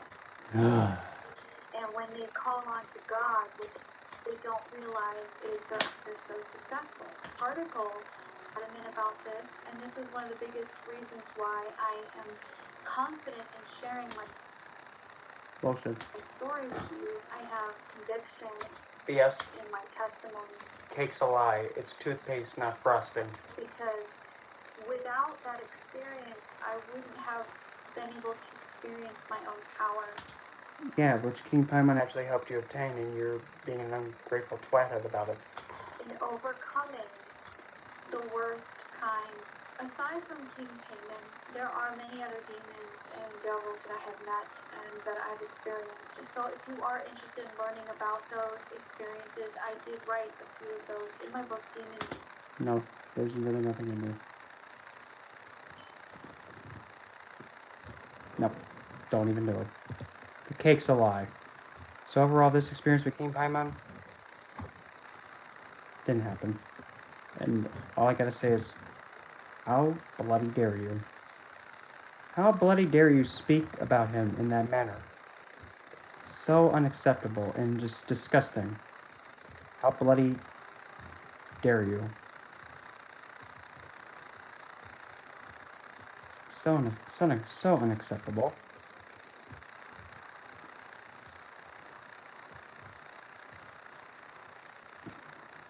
Oh, 2 hours already. Wow. Anyway, I'm gonna take my leave here. I'm gonna take a break.